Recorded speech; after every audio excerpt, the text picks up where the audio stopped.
Yo, salut à toi, j'espère que tu vas bien. Bienvenue dans cette nouvelle vidéo. Donc aujourd'hui, on va parler un petit peu de la biga. Donc la biga, c'est quoi? La biga, c'est une préfermentation qu'on va faire avec de la levure. Donc je vois sur des groupes Facebook, sur des vidéos, que certaines personnes appellent la biga un levain sec. Alors, faut vraiment pas tout mélanger. La biga, c'est pas un levain, c'est une préfermentation. Alors pourquoi je fais vraiment la différence entre une préfermentation et un levain? Parce que le levain, il est pour moi uniquement naturel. Donc le levain, comme je t'ai montré dans d'autres vidéos, il s'obtient en mélangeant de la farine et de l'eau qu'on va laisser à température ambiante pendant plusieurs heures, pendant plusieurs jours, et on va obtenir justement un levain. Donc ça va être grâce aux bactéries et aux levures sauvages naturellement présentes dans la farine et dans l'air. Donc du coup, on n'est pas du tout sur la même préparation. La biga, c'est on va prendre une partie de la farine, on va mettre de la levure et on va hydrater à 45%. Donc 45%, ça va vraiment te faire une préfermentation vraiment sèche. Donc ça va ressembler un petit peu à de la laine. Et donc du coup, au niveau de la levure, on est sur 1%. Donc par exemple, si tu utilises 1 kg de farine pour faire ta biga, tu vas mettre 450 ml d'eau, donc 45%, et tu vas mettre 10 grammes de levure. Donc là, tu auras ta biga. Donc ça, c'est la préfermentation que tu vas faire. Donc c'est la première phase. Ensuite, il faudra que tu fasses la suite de ton empattement 18 heures ou 20 heures plus tard. Mais donc faut vraiment pas mélanger le levain et la biga. La biga elle est sur levure, le levain il est naturel, il est fait à base de farine et d'eau. Donc c'est vraiment juste une question de terme, il faut vraiment pas mélanger parce qu'il y a beaucoup de personnes qui pensent faire une pâte au levain et c'est pas du tout du levain parce que à l'intérieur on utilise de la levure. Donc à quoi ça va servir de faire une biga? Bah, une biga, ça va t'apporter du croustillant. Alors, j'ai regardé une vidéo hier d'un autre youtubeur qui fait un peu ce que je fais, qui fait des vidéos, des démonstrations et autres. Et j'étais vraiment étonné que dans sa vidéo, il expliquait que bah, c'était un mythe. La biga, ça n'apportait pas du tout de croustillant.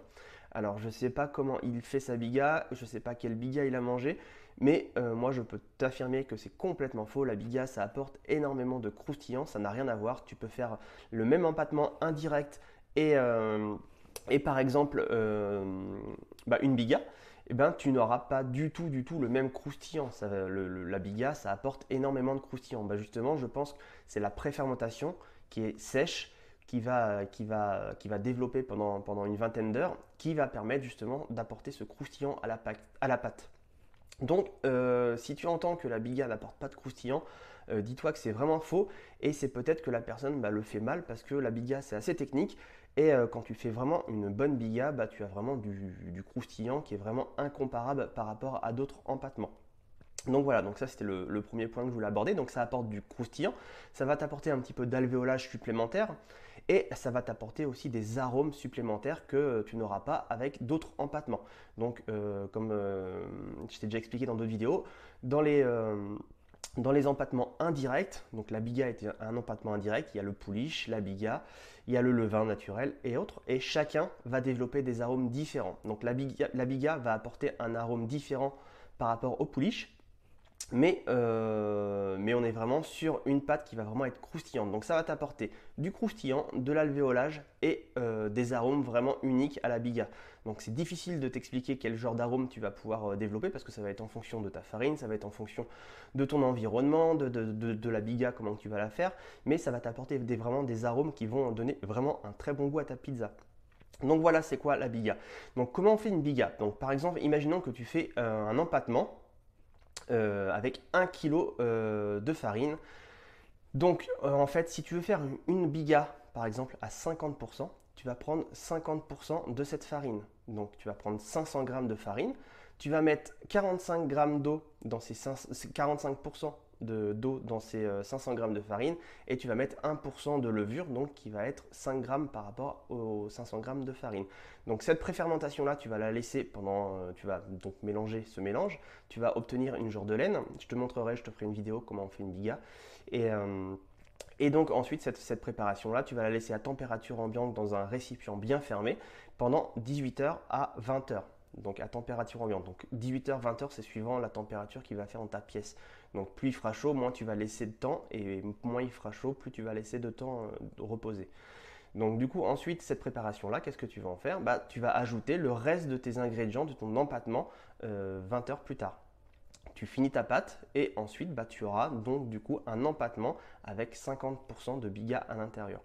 Donc je te montrerai dans une vidéo, là je n'ai pas le temps de te montrer, mais je te montrerai dans une vidéo comment moi je fais ma biga. Et ensuite tu verras, c'est très très simple, il y a beaucoup de personnes qui se posent beaucoup de questions sur la biga. Alors c'est vrai que c'est un terme qui peut peut-être surprendre, mais c'est vraiment pas du tout compliqué. Si on a les bonnes techniques, les bons dosages et la bonne maîtrise, c'est vraiment pas compliqué de faire une biga ensuite. Tu as à toi de faire le pourcentage que tu voudras, si tu veux mettre 10%, 20%, 50%, 100%, c'est toi qui décides en fonction de tes goûts. Donc ne pas confondre la biga avec le levain, c'est pas du tout ça, c'est pas un levain sec, on est vraiment sur une préfermentation sèche, mais on n'est pas sur un levain naturel. Donc je voulais vraiment mettre le point là-dessus parce que je vois beaucoup de vidéos sur internet et ben on voit de tout. Donc j'espère que bah, cette vidéo va t'aider, va t'aider à comprendre un peu ce qu'était une biga. Donc de toute façon, il y a beaucoup de personnes sur les groupes qui font de la biga, donc je pense que tu as déjà vu ce que c'était. Donc n'hésite pas à liker la vidéo, à la partager à toutes les personnes qui sont fans de pizza. N'hésite pas à me dire tout ce que tu fais en commentaire. N'hésite pas à me dire comment tu fais ta biga. Qu'est-ce que tu aimerais voir sur la biga et qu'est-ce que tu penses de la biga aussi. Donc voilà. Et si tu es débutant, n'hésite pas à télécharger le manuel indispensable, comment bien choisir sa farine à pizza. C'est le premier lien juste en dessous de cette vidéo. Et moi je te dis à demain dans une nouvelle vidéo. Ciao ciao.